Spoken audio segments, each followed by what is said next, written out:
slow hiring processes are a death sentence in recruitment. Never send them for a lower salary. And I think it's a very bad thing trying to convince someone to go into a different company for a lower budget, because that always backfires. So I decided to use Star Wars references. We're looking for a Padawan if it's a junior one, we're looking for a master if it's a bit more senior. Recruitment really doesn't have to be dull and doesn't have to be boring. I think there's so many ways you can actually make it much more fun. Candidate today, client tomorrow. Bravo. Antonela Maglica is a tech recruiter with a different approach when reaching candidates. She increased her success rate of candidates' engagement by using Star Wars memes in her messages. Being a Star Wars fan, in this video she shares the reasoning behind this strategy, as well as how AI will continue to impact the world of recruitment. Thank you, Antonela, for accepting this invitation. Thank you, João, for inviting me. It's a real pleasure meeting you. Oh, thank you, likewise. So in order to give a quick introduction before we get deep into the topics, you present yourself in social media and your profile as a tech recruiter. But the interesting point that I identified to bring to the conversation today is that you are, let's say, famous for using Star Wars memes to attract candidates. I've worked in IT recruitment, so I know the pain points. I like Star Wars, right? So I felt that there must be an interesting story here behind the way you do it, how you do it, your success numbers using Star Wars and other movie memes. So let's get to know you a bit better and understand how you are doing this. And maybe you can also, other people may learn from your approach and the way you are doing it. How did you get into recruiting? Was it always part of your career plan? I guess the first thing that I just wanted to tell you is that it's always a great pleasure to meet someone who also likes Star Wars, but we're going to discuss that a little bit later. I hope we will. Yeah, absolutely. The Force connected us on purpose. Yeah, it was a Force. We're going to have fun speaking about Star Wars. Well, you see, being a tech recruiter was never really a part of my grand plan. Especially since I've been studying Latin and philosophy. So I never really dreamed of becoming a tech recruiter. I kind of sort of stumbled into it. It sort of happened. And to be honest, I wouldn't have changed it. I wouldn't have it any other way. And everything started in 2020 while I was living in Malta. So I started as a customer support representative, and I wanted to switch careers. I wanted to do something a little bit different. And I actually ended up being a tech recruiter. And very, very quickly, I learned that tech recruitment is a world of its own. So it's not just matching people to their jobs. It's kind of like navigating the whole ecosystem of programming languages and frameworks and industry trends. And you being in tech recruitment as well, totally understand where I'm coming from as well.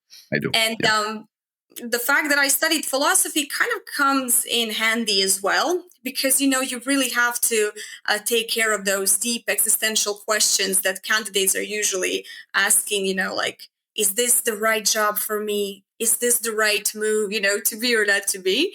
So I guess all your skills, can actually be utilized when you're doing tech recruitment, because it's a whole mix of strategies.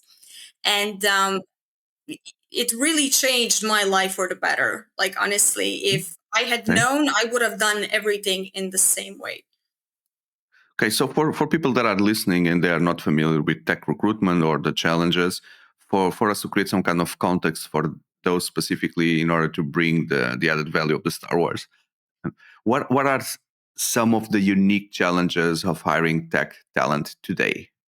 Well, we're talking about a market that it's constantly changing. So, tech recruitment always follows, of course, IT in general. So it's in a constant state of evolution. And when you actually go on LinkedIn or just Google something, you will notice that there's a massive demand for top talents. Everyone is hiring. You're going to see a lot of job advertisements and job posts. And then on the other hand, we're also seeing an increased hiring slowdowns. So there's kind of like a shift in priorities, where you kind of have budget constraints as well. People are not hiring as much as they were hiring before. And it's a big challenge actually to find the balance between everything. So, I think that IT recruitment and tech recruitment in general got its big boom when COVID crisis started as well, because everyone started working remotely. And one of the key things is speed. So I think you know very well, as being practically a colleague of mine too, is that slow hiring processes are a death sentence in recruitment. So if you have a client who has a very long recruitment process, or if it's taking them too long, then good candidates are just gonna move somewhere else and they're gonna engage with some other recruiters. So speed is really crucial. And one thing that's really important in recruitment as well is handling unrealistic expectations. So companies and candidates sometimes have high expectations, and sometimes they don't even know what they want. So they're creating, let's say, like a job description for the perfect candidate. And I always say the perfect candidate because we all know that a perfect candidate doesn't really exist. And, for example, I had situations where my client would be looking for a very senior developer who has everything that they want, like ticks all the boxes, somehow is a cultural fit, and wants to work on site in a remote first world. But they want to pay that person as a mid level developer. So that doesn't really work very well for anyone. And then you kind of need to push back a little bit, to explain to them that perfection doesn't exist. It's a concept. They need to face realities. And then let's not forget that there are also candidates who don't maybe have a lot of experience, but want to be paid as, senior developers. So then again, you have to educate them a little bit. Both sides. Both sides, right? Yeah, exactly. And I don't think that people are doing that to be very selfish. I think it's mostly because they are not really aware and they're not very knowledgeable in the market itself. So you Okay. are here to help them out on that one. You use the expression help them out, which Hmm. is being realistic with them and educate them. The reason why I find these topics very interesting is because it is a mix of, although we're talking about recruitment, it seems easy, but it's a mix of a lot of variables that affect those conversations that you have with clients and with candidates. So, for example, with candidates, this is, in my perspective, a challenge for people that are in your position, especially because you're working in a recruitment agency, right? So let's make that clear for everyone that don't Yeah. understood that yet. So you help clients to find talent in the market, and you reach out to candidates in the market to present them to clients, right? So the reality that I know, and I'm not in the field as much as you are, but when you are an engineer in certain technologies, you get like 10 messages all offering potential opportunities every day, every day, Mhm. right? So your message needs to stand out very, very well from the remaining in order not to be more noise. Right? That's why probably the Star Wars memes have helped. We'll see. Okay. And the second thing is, if you imagine yourself in a position where you get 10 offers every day saying Mhm. like, hey, we really need you, we have an awesome opportunity for you, etc. You have the bargaining power on your side, right? So then when someone asks you, so what is your salary expectations, you just skyrocket everything to see if at least one of them accepts, right? So that makes the job very difficult for people like you, right? Or people like us, because you need to face with this reality that I just described. Is this still the reality that you face every day, Antonella, or does it have it changed in any way? You pointed out something very, very well. It is one of the pains in recruitment for sure, when it comes to salary. And I kind of also noticed that majority of recruiters also approach this as a big issue. And I've learned something, through my experience, that if you make a big deal out of it, they're going to make a big deal out of it. So I think Oh, it's really okay. important. Yeah, trust me, I think that kind of goes for everything. So if you make a big deal, they're probably going to make a big deal What do you out of mean by it. making a big deal, just to make it clear? So I was thinking, in a sense, if you during the call actually approached your candidate in a way, okay, now we're gonna discuss on something very sensitive. I would like to know your salary expectations. Kind of like you're asking them something which is extremely personal to share. Well, actually, my job is to know exactly what they are looking for so that I could actually see if my client can align their expectations. Otherwise, it's a waste of time. So, if what works for me, so Hmm. I always have to start from that, because obviously you and I have probably a bit different method in recruiting, and there's so many other recruiters who are doing it in a different way. But I think it's very important to point out that candidates need to know that we are on their side as well. So it's kind of like, look, I'm a recruiter. My client will pay me based on your gross salary. So if I could send you for 200K, I would send you, but that's not the reality. So we have to be respectful toward the client. And I don't make a big deal Hmm. out of salary, because if your candidate earns currently a lot more than what you can offer, it's completely cool. I never send them for a lower salary. And I think it's a very bad thing to trying to convince someone to go into a different company for a lower budget, because that Difficult. always backfires. It's, first of all, yeah, Very very difficult. difficult. And, I don't know what kind of benefits a client needs to have, in order to persuade a candidate. And don't get me wrong, I'm not saying salary is absolutely everything, but is Right. very important. So, Yeah. what I do is that I first of all ask them, are they okay, with sharing their current salary?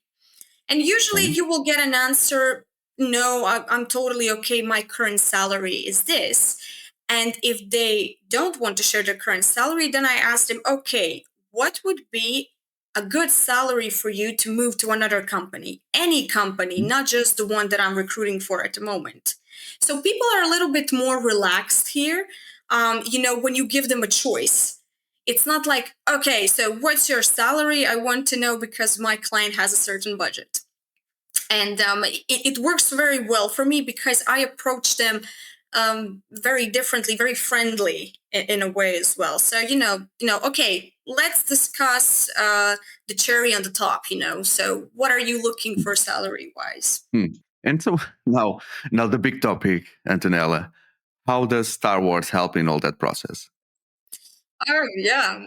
And that's actually something that I also wanted to mention when you asked me, what would be the challenges in recruiting as well. And I personally believe, and what I've seen as well, is that traditional outcome and methods don't really work. What are the traditional methods, just for us to be able to follow your line of thought? Let me see if I can guess it correctly. So you approach people on LinkedIn, right? Or the traditional approach would be to send a message to someone on LinkedIn that you found that matches the profile somehow. You either connect or you send an email, but basically you send a message saying, hey, I'm this person, I'm recruiting for this client, this is the opportunity. That's the traditional approach, or not. Yeah, so that would also be a very traditional approach, but I think the content itself, it's more important. So how you approach to a certain candidate or a person. So if your message starts with, "Hey, João, I have an exciting opportunity at this company. Salary is competitive." 98% of people will reject Go to that. the end of the line, right? If I'm Yeah, a developer. Exactly, because that developer, just like you said, like a couple of minutes ago, will receive 10 messages at least per day. And they will probably all be more or less the same. Exciting opportunity, amazing opportunity, a great opportunity. I don't think that is a good way, to attract the best talent, because it's a generic message that most recruiters actually just send out. It's like copy paste, copy paste. But then you also Yeah, have to be careful with those copy paste to make sure it's the right name, because sometimes they would actually, put the same name, and then developers would even be more upset. even worse. Even You need worse, to place, exactly. put a placeholder, but then if you send it, it would say like placeholder instead of the name. It Yeah, happened as well. yeah, and one other thing, because I like speaking to my candidates quite a lot, and one developer actually said to me that there was this one recruiter who actually sent messages to everyone in his team, in his company.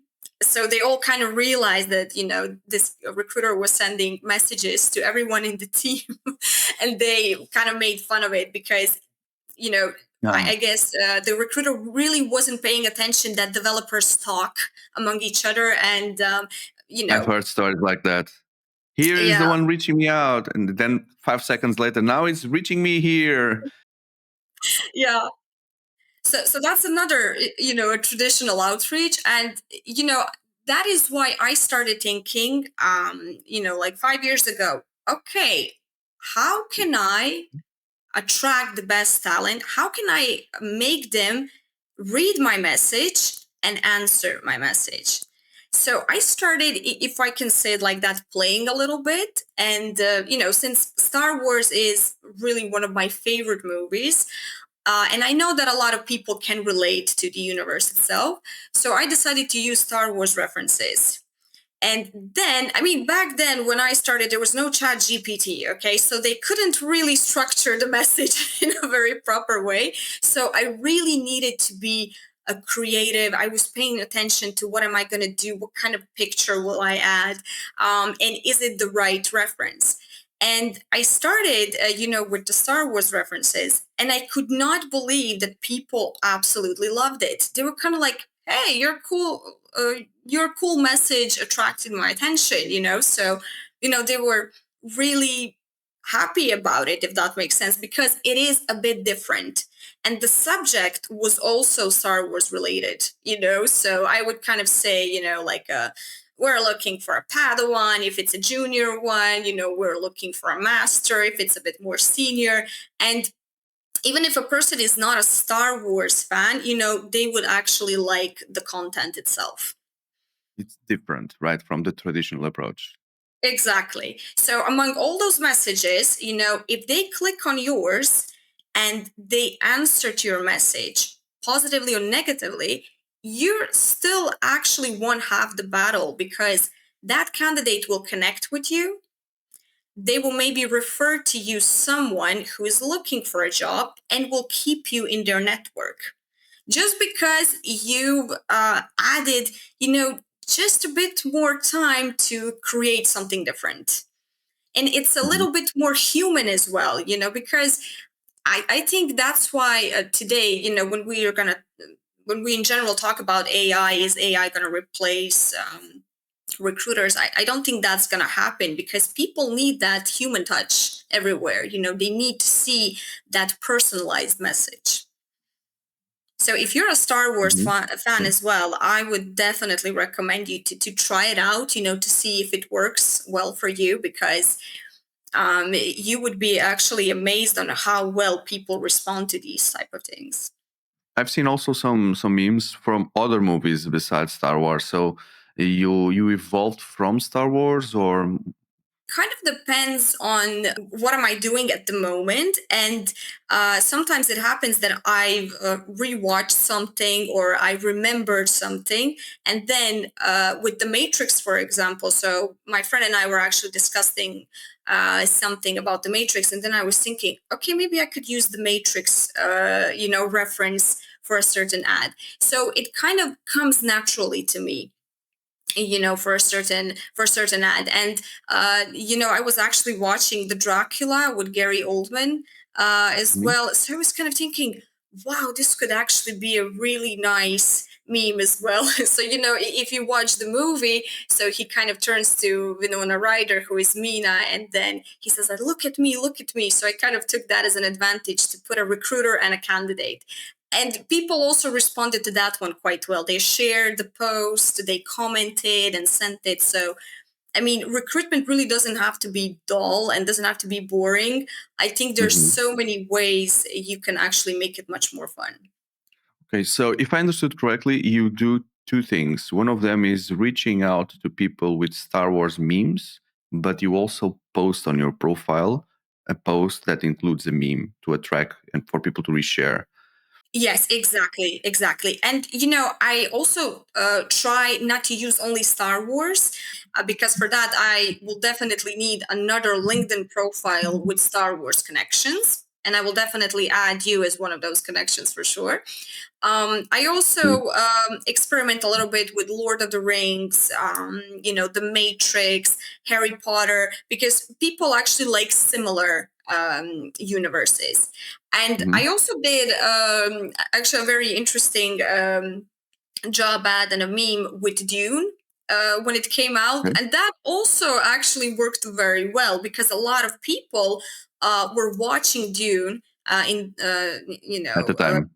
yeah, exactly at the time, and it turned out to be quite interesting as well. So, recruitment is actually like really a mix of everything, and it can be really, really fun. And candidates, especially developers, I think you know that very well. They appreciate good humor. If they can relate and engage with something that they find familiar as well. To be honest, Antonella, I'm really worried with our conversation because once people start, other recruiters start seeing this video, they will want to follow your path, right? And maybe use Star Wars and other movies to do their own work. So what you mean as non-traditional approach may become a traditional approach. So you need to think of the next big thing in order to be innovative and creative, right? Well, yeah, that makes sense. But I've also realized something important too, when sharing a certain content, because you can actually copy paste my post and add it to your network. I would Right. probably never even know that you did something like that. And that is completely fine. But what I want to say is that you can actually teach someone everything. You can give them like full information. This is how I work. This is what I do, and it will backfire if you really don't enjoy doing that. Because once you actually crack it in a sense, when you realize what's actually going to be like maybe successful for you, if you're that type of a person, then it can work. I think you always have to take good care of yourself in your personality. So I'm very bubbly and chatty, and I consider myself to be quite of a geek, when it comes to movies and stuff like that. Looks So like it, yes. yeah, exactly. And people will test you. So let's say if Oh, there is someone who would say, okay, I like Antonella's ideas, let's actually start with this Star Wars thing. But what candidates also will do, they will ask, have you seen Andor, have you seen this and that? And if you haven't really watched it, if you're not really wow. engaged, then it's not really good. Then they're gonna see you as As a completely pretender. as a pretender. Exactly. Wow. So they test you to see if it's not just something that you saw or ChatGPT created for you. They really test you to see if you are a Star Wars fan. They deep Yes, dive on the topic. yes, they did. Because back then I remember when Obi-Wan series came out. Mhm. We started speaking. There was this one candidate, and he asked me, "Oh, which part did you like the most?" So they're interested to see, are you really a fan, or you're just using that as a tool, to attract, yeah, to get to them. So trust me, they will test you. They will test you. And I would Okay. always say, rather stay true to yourself, and do something that would work for you. And also, what I wanted to say to you. So I would never want you to think that, for example, now we're talking and now I'm thinking, oh my God, he's going to use my ideas and, start doing it by himself. I mean, there's so many candidates and so many clients, in so many roles. Honestly, what are the odds that we're doing and working on exactly the same roles and reaching out to the same candidates? Does that make sense? So I Yeah. think So we could actually benefit from each other more than we could be, like complete competitors. no, I was not thinking that another person could reach out to the Mhm. same candidates using the same content as yourself. I was thinking in general that people start using Star Wars as an approach for developers in general as a trend. That was what I was thinking. But uh, which Star Wars movie do you prefer? Which one is your favorite? My favorite, oh my god, my favorite would be The Revenge of the Sith. Why? Because that one was the one that I took very emotional because ever since I was a kid, we grew up on the classics, so Darth Vader turned to the dark side and we never understood why he did it. And then when prequels came out, I actually really like the prequels, so I don't have any kind of hatred toward prequels like Jar Jar Binks and stuff like that. But the way George Lucas introduced the character and pointing out why exactly he turned to the dark side and how he betrayed everything that he believed in, like practically in a very short period of time. He killed younglings, he lost his best friend, his wife turned against him, she didn't want to follow him, so his whole world collapsed. And it was really, really, it's always intense for me to watch that movie because you know exactly what's going to happen. And Hmm. when you realize why he did it, it's even worse. His world practically fell apart and everything that Yoda said to him eventually happened. Okay. I think you passed the test, Antonella. And what about you? Let's hear you out. What is your favorite Star Wars movie? It's in fact is Revenge of the Sith, and you explain Nice. it very well because Revenge of the Sith is the movie where you see everything happening, like all those years you've been waiting for answers, and everything happens on Revenge of the Sith. You have the culmination, the climax of the story, to the point where you see, in fact, how Darth Vader became Darth Vader, right? So Yeah. I also like the prequels. Um, I don't like the new ones, the new movies, the Disney ones. Um, Yeah. I don't think anyone likes it, to be honest. So because there was already canon materials that they did not respect, now they are not non-canon, and this conversation could take us Yeah. anywhere, right? Yeah, Yeah. yeah, So exactly.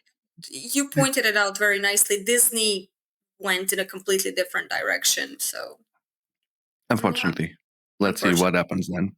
Okay. Let's see what Speaking happens. speaking about directions, Antonella, what trends do you see shaping the future of tech recruitment? Oh, that's a very good question. I'd say definitely, AI and automation. So, like ChatGPT, for example, I think that's something that everyone is practically using in their daily tasks, or DeepSeek now, that became a great competitor as well. Mhm. AI turned out to be a very useful tool, and honestly, I see it as a tool.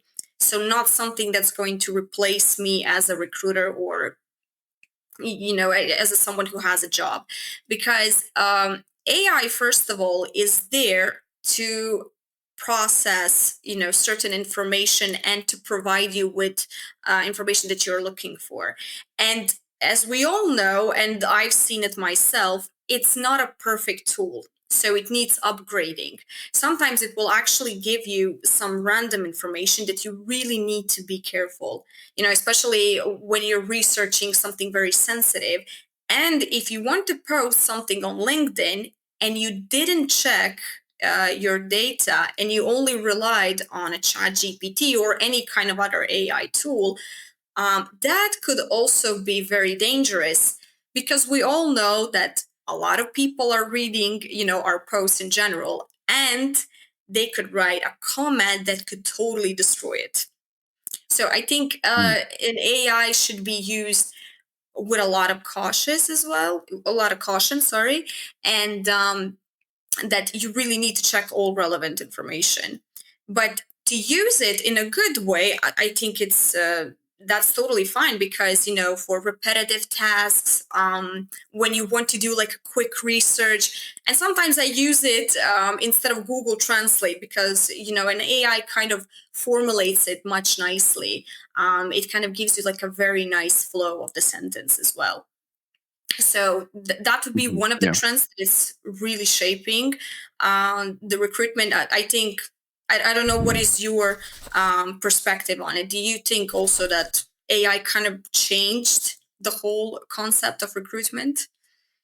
I think we're still evolving, Antonella. And although you said that you don't think AI could replace you because they are not perfect in creating sentences, etc., I think that it's just a matter of years. You do believe that, in a sense, it's going to become so upgraded that majority of jobs would be kind of shut down as well? Not the jobs. No, about the jobs, I'm not the best person to judge on that, but I'm just focusing on the recruitment job Okay. because basically, and even you mentioned that some minutes ago, the normal recruiter, what it does is copy pasting the same message and sending to candidates and then engaging with the ones that respond, right? So that part could be very easily replaced by AI. You just need to have the proper message, the proper tool, and then the AI could do that. And then when AI improves, AI could also do the second step, which is the engaging part, which is keeping the conversation with the candidate, not looking like a bot. I don't think we can stop that. It's like trying to stop the wind with your hands. It's going to move there, right? So what's left for a recruiter then? Maybe to appear on a higher stage, on a higher tier, on a higher later stage of the recruitment process where there needs to be some human judgment. Because this initial part, I'm not sure if there's already some solutions in the market doing that, sending those messages, engaging with candidates, and funneling them in different ways depending on the message. To me, sounds something easy to do. I see your point, and I totally understand it. But I think that that's also going to be very difficult, because if you only send out messages and expect that a perfect candidate will actually respond to it, and then some kind of AI tool will have a chat with the candidate. We Hmm. also, I think, must remember one thing, that our main job is actually to discuss not only if a person is a perfect match to the job spec, if he ticks all the boxes and works with relevant technologies. There comes the salary part, which is one of the I would say probably not the most painful talk, but it's something that is expected from a recruiter, to discuss with a candidate. So sometimes Hmm. you can actually speak to a candidate in a way that an AI could never do that. Because if I kind of see it in the future, if a candidate says, I want, I don't know, 80K and the budget is 70K, and then an AI would say, okay, we're done for today. Maybe not. Maybe not. Maybe there's an algorithm that branches the conversation with a few conditions, like if this, say that. If. Yeah, yeah, of course. I mean, developers can do all kinds of miracles today, and maybe an AI would be perfected up to a point that you probably wouldn't even need any kind of human touch. But I think that everyone, especially developers whose job is to actually write down a code and say to a computer what needs to be done, they really want to speak to a normal person, to Mhm. engage in a little bit different way, because otherwise everything's gonna be AI, robots, and nobody really is gonna be talking to anyone. Mhm. Okay. So I think uh, some stuff cannot be assessed by an AI tool, especially soft skills. So Mhm. for example, you and I are speaking. And we can see what kind of people we are. Some kind of questions are naturally coming as well. We're smiling, we're having a very nice conversation, we're engaging. So I think maybe I'm being way too positive. I don't know, because I don't want to say that's a complete no. But I think that in everything, especially in this type of business, people want to feel valued. They want to have that conversation with someone who is not, a computer at the end of the day. Because a full AI may sound like a scam, right? If I receive a message, like even if it's identified the profile from that company, etc., but it looks like some AI, I may feel that it's a scam. Everyone can create a profile. Everyone can attach their profile to a certain company, right? So I might do some nasty stuff using AI to obtain information, or I don't know. Definitely interesting times ahead of us when it comes to recruitment and AI. So because you are on the front line and you're speaking with all these candidates with different technologies, how do you stay updated on the fast changing technologies and the new roles that are constantly being created?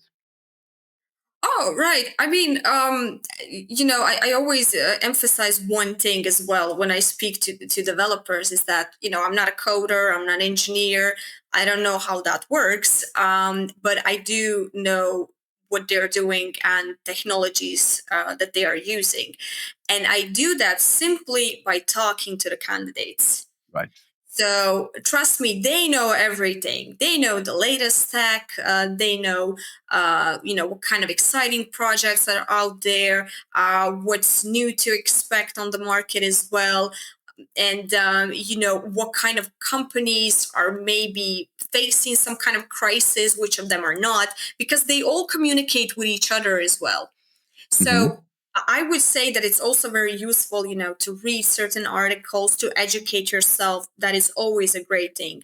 But uh, when you're having a call with a candidate, that's for me a gold mine, because that conversation can be so helpful for both of you. And, they will actually tell you everything that you need to know as well. So to stay up to date, with everything, I think the most important thing is to speak with candidates, because they will educate you on everything. Yes. You learn from the candidates.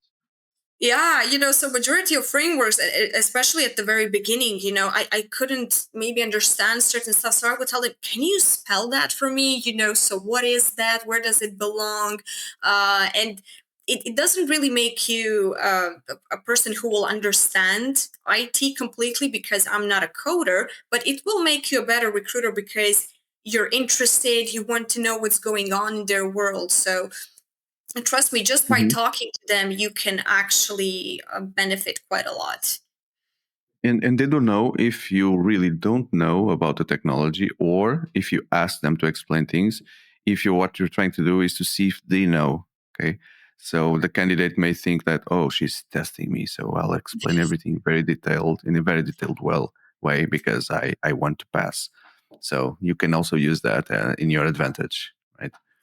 Yeah, that is true. But what they find very funny is honesty. So I usually tell them, look, I'm blonde for a reason. I don't know these kind of stuff. And they would find that very interesting. I would tell them, you're not going to speak about your technical expertise with me. I am here to understand, do you really have the relevant technologies that my client is looking for? And are you Mhm. happy to learn something new, and stuff like that? So, but what you said, it's also very practical as well. How do you handle situations where hiring managers' expectations are not aligned with the market? Oh, well, for that, the first of all, I think it's important to explain is that you need to have a very good relationship with your client as well. Because you guys need to be strategic partners and to have an Hmm. open discussion. And Hmm. I really don't actually call them and say, look, this is not the situation. You need to check salary benchmarks and market trends. You actually show them the proper data, and I usually do that by, explaining to them what their competitors are offering. So, I always tell them, like, do you want your entire team just to go to your competitor?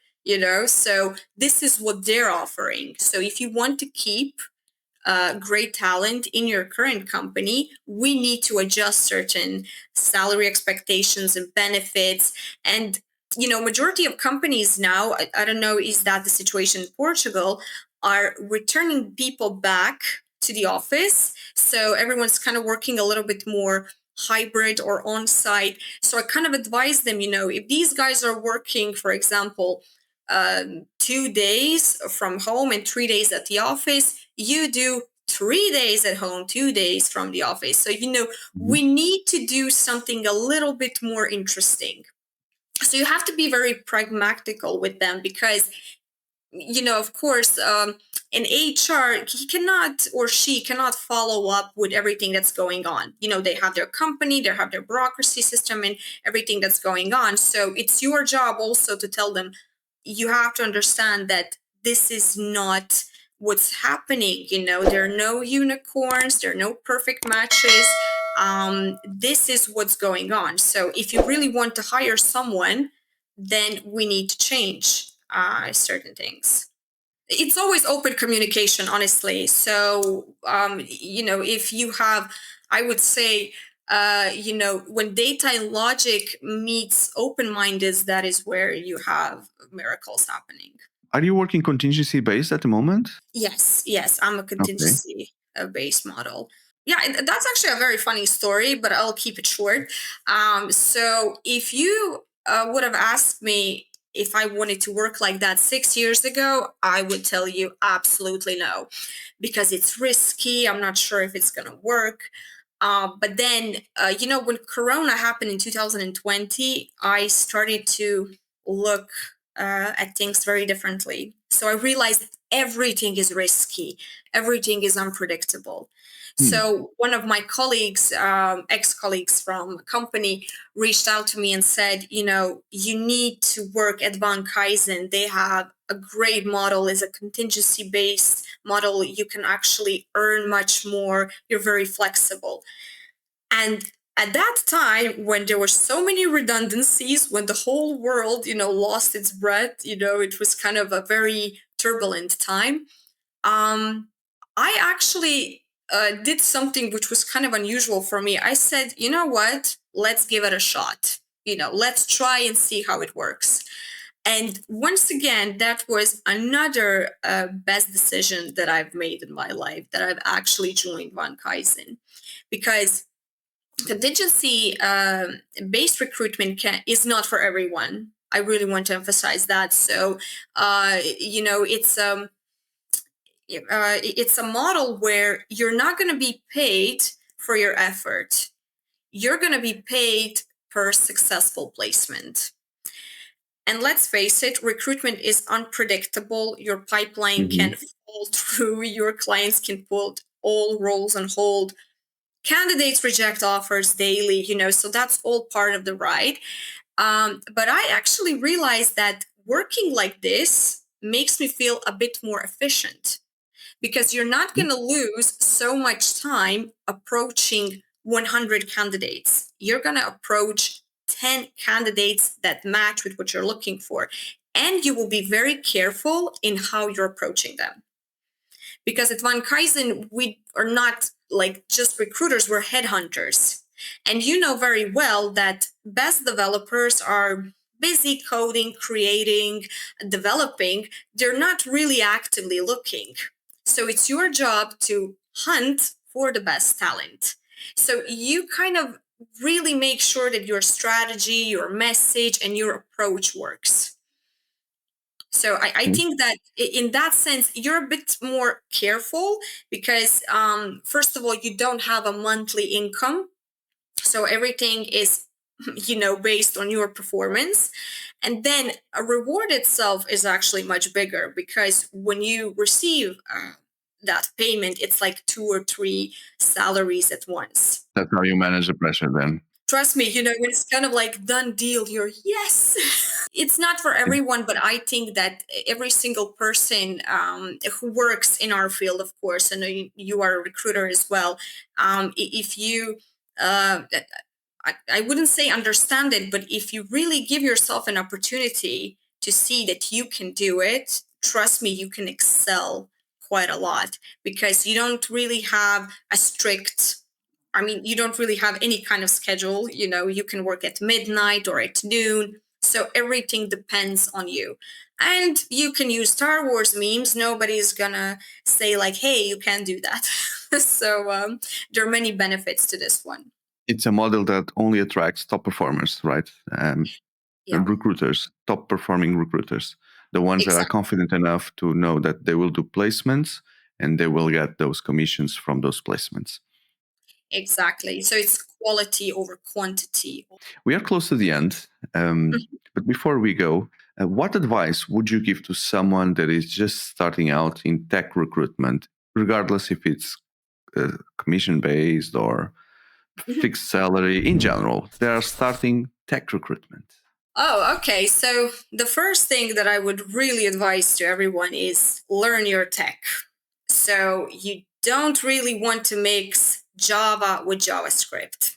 Like, that's also another dead sentence in tech recruitment. So they really want to see you're knowledgeable, that you know what's front end, back end, full stack, functional programming languages. So anything that you're recruiting for, do a lot of research. The second thing is definitely learn how to handle no, because there will be so many rejections. People will ghost you, they will ignore you, they will reject your messages. Clients will all of a sudden put a role on hold. Candidates will reject the offers. So there's so many different things going on at the same time, and you know very well, probably as I do, like, your pipeline just crashes in one day and you feel so bad that you've put in so much effort. So that's all normal, and it happens to everyone all the time. Even the best recruiters face a lot of no's. So that is okay. But always remember, I would say to them that nothing is in vain, because whoever you connected with, whoever you sent a message to, and even if you had an experience where a candidate was rejected or they said no, you're going to keep in touch with them for some other opportunities. So the most important thing is how you close that conversation. You need to always have it open, because some other company will open a vacancy, or if this particular candidate had a very nice experience with you, they will refer to you to someone else. Always Mhm, remember, a conversation with a candidate is a gold mhm. mine. Candidate today, Mhm. client tomorrow. Bravo. That's a very, very nice. That's a very nice thought. Exactly, and it's so true. And it's so true. Mhm. So you really packed it very nicely. I love it. And and another thing, that is how we actually started talking. Never underestimate a well-timed meme. Never, because Hmm. it could be a savior for you with everything. You can use any kind of movie or series or a book. Play with it, see what works well for you, and don't be afraid to experiment. I would say, and I would also advise you as well, like, give it a shot. See what works well for you. On a closing note, once you start studying Java, and then you can simply learn how to do memes between Java and Jawa, the Star Wars people, right? Maybe you try that one. Or if not, this one is free for you to explore in your next meme. Yeah. I think maybe a long time ago. So I just put like a W on Javas, but yeah, that's a good one. Thank you for the tip. Yeah, that's a really. Long, long time ago in a galaxy far, far away. Thank you, Antonella, for everything that you shared. Thank you as Nice to well. meet It's you. been such a pleasure speaking with you, and may the force be with you. May the force be with all of us, recruiters and HR people out there. Agreed. Bye.